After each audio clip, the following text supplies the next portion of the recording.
Hey guys, welcome back to Ranger Survival and Fieldcraft. I'm Andrew, and what I have for you today is a little bit of junk drawer survival. I went through my junk drawer and took a look at the items that were in there, decided to make a video based on those items. And these are going to be random things that I keep for refit or resupply, or just to have on hand to demonstrate skills. And that's what we're going to do today. Take these unsuspecting items and put them to use for survival. Stand by.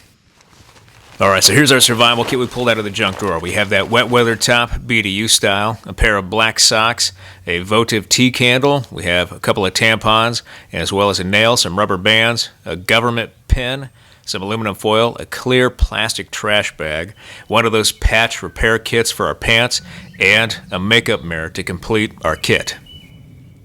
For that first task, we're going to need our wet weather jacket. This technique is great if we're expecting rainfall and we already have a survival shelter established where we can get out of the rain and protect ourselves. But we want to take advantage of that rainfall and gather as much water as possible. This is very simple. We just need to look for a shallow spot in the ground, or we can create that shallow spot by digging a hole for ourselves. We can then take that jacket, unzip it, lay it inside out on top of that hole, press it down, and then leave it overnight or as long as the rainfall continues to collect that rainwater. Once the rain has stopped, we can move back out to our wet weather jacket, and we'll discover that the rainwater has collected at the bottom of our jacket. This is fresh water, good to go. And because we're not heathens, we're going to use a piece of tubing to act as a straw to drink this water. Once we're hydrated, we'll grab our jacket, conceal the site, and move out. We're going to create what's called a dew trap. And to do that, we need that plastic clear drum liner. We're going to find the end of the bag that is closed, and we're going to cut that end off. Best to leave it folded up while we do this. From here, we're going to grab one of the folds that is lengthwise. Using our knife, we're going to go right along that fold as best as possible and cut it so it forms one complete sheet. Now that we have that clear plastic drum liner cut into a single sheet, we need to dig a hole for our dew trap. This hole needs to be roughly square and about 8 to 10 inches in depth. The extra dirt we pick up from that hole, we can actually pile around the hole itself to give us a little bit extra depth, as well as to act as a berm. We're going to grab that plastic sheet, lay it over top in the center, and then press down on the plastic, creating a depression. Now we need to go find some clean rocks and place it in that depression, and this is going to form the base of our dew trap. We leave this overnight, and the rocks will cool slower than the plastic, creating condensation that will collect at the bottom of our dew trap, giving us a drink. That aluminum foil is a good piece of kit to have, and we should carry a 2 foot by 1 foot folded section as part of our survival kit. We carry aluminum foil this way so we can improvise a metal cup to put water in, place it over the fire, and boil that water to make it safe to drink for survival. How we do this is by folding that aluminum foil in half lengthwise, and then folding it in half again, corner to corner, giving us a triangle. The two corners at the base of our triangle, we're going to fold to opposite sides of each other, and it's going to give us a 5-sided figure or pentagon. From here, we're going to fold down the tops, half over one side, half over the other side of our cup. Find the middle, pull it apart, and now we actually have our cup container made out of aluminum foil that we can put over the fire. Once we have our cup made, now we just need to get a fire going and put that cup over the fire. Use any improvisational materials available to support that cup while it's over the fire so it doesn't spill. We could always flatten out the bottom as we fill it with water and place it in the fire. This is a great improvisational technique and a good reason to have aluminum foil in your kit. That U.S. government ink pen has probably saved and taken more lives than any other weapon on the battlefield. I've seen this thing used in a snare set. I've seen it used as a weapon. I've seen the spring inside fix an M249 squad automatic weapon. We can also take that spring and use it for another purpose, although not as cool as a machine gun.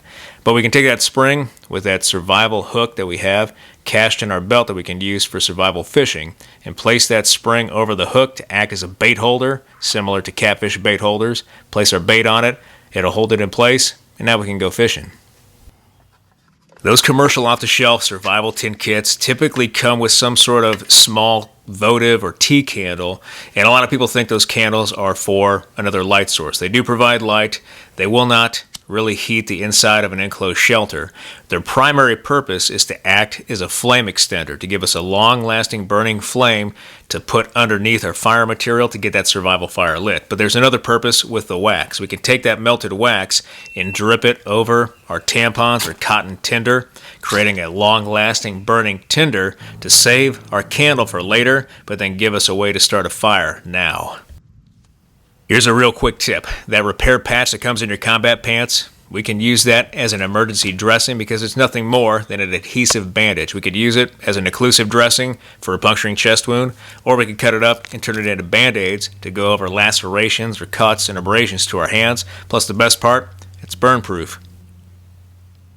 Nail is one of the most unsung heroes of any survival kit. It's small, portable, and can go in our survival tin or in our pack, and that small little piece of metal can do a lot of things for us. It can act as a trap trigger. It can enhance the lethality of our traps by acting as a spike to kill the animal quicker, or we could use it as a gaff spear or the tip of a spear, or we could use that nail to combine different objects that otherwise wouldn't go together if we didn't have any cordage with us and that nail was all we had, creating different tools. One of the best bushcraft tools that we can create is making a simple awl with that nail and some wood and cordage. We're going to take that nail, take out a file, and sharpen the tip, giving us that nice point. We're then going to find just a small section of wood, relatively straight, about thumb size in diameter and about thumb length long, and we're going to split it down the middle. Taking our combat knife, we're going to hollow out the center of a nail shape. So when we put the nail in there, it sits down about halfway. Take the top, do the same thing, place it over. It sits flush, and then we just use cordage, tie the whole thing up, and now we have our awl to punch metal. Here's an old army trick to get a cool drink of water on a hot day. We just filled up our canteen from a hot water source, and we're treating it with iodine. While we're waiting for the iodine to do its thing over the next 30 minutes, we want to cool down that water to get a nice cool drink on the back end. What we do is take out our black socks. We're going to take one sock, soak it in the water, get it nice and wet. And then we're going to take that canteen with the cap closed, shove it inside the sock. We're going to hang that sock up in a well-lit, sunny area with a good breeze, and the evaporation effect with convection will cool the water down, giving us a nice cool drink.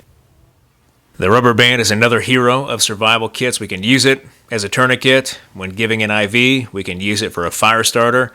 We can use it to close off plastic bag containers that may be holding water. And we can use that rubber band as engines for small traps. In this case, we're going to use it as the engine for a can rat trap. This is a great trap to know, very easy to do. All we need is a rubber band, some cordage, a stick, and then a can that we can pick up out of the area that may be trash left behind by somebody else.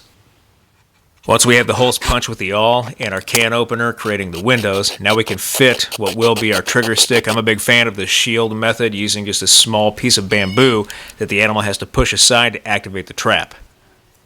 We're now ready to add the arm of our trap. It's nothing more than a stick that we harvested off the landscape about 18 inches or so. We're going to carve down the end of the stick and then fit it through the two bottom holes of the can, almost all the way through, so that the can doesn't come loose and the stick is set in place. We can now take our rubber band, we're going to wrap it around the top end of the stick away from the can in such a way that the rubber band will not roll down the stick once the trap is set. From here, we just get the measurements right, tie the knots, burn them off, and now we have our trap. It'll take a little bit of finagling to get the measurements with the cordage from the trigger stick and the noose right with the rubber band to make sure we have a lot of tension on this trap. We want to make sure when the animal hits that trigger stick, the noose constricts very quickly and strongly, killing it outright or holding it in place long enough for us to get back to it and dispatch it. Here's another reason to always have one of those makeup or beauty mirrors from the cosmetic aisle at the store as part of your hygiene kit. Not only does it magnify our beautiful image so we can look at ourselves while we're scraping our face with the cold razor, but we can also use it as a fire starter using solar ignition, reflecting the sun's rays onto fine tinder material because of the shape of the mirror. We reflect the sun's rays back onto that material, and the material will begin to smoke. We create an ember inside the material, and it'll burst into flame. Plus, that mirror, besides being a fire starter, is a good signaling device. Alright guys, another awesome day, down and dirty video out here in the woods with junk drawer survival kit and skills demonstrating for you guys. I hope you walked away with something from this video. I really hope you liked this video. If you did, hit that like button, hit that subscribe button, leave me a comment in the comment section. I always appreciate your feedback. I want to thank you guys for everything you do for me, for this channel, for your likes, your views, your subscriptions, your comments, your feedback, and your shares. And I'll be back with another video as soon as I can, guys. Thanks.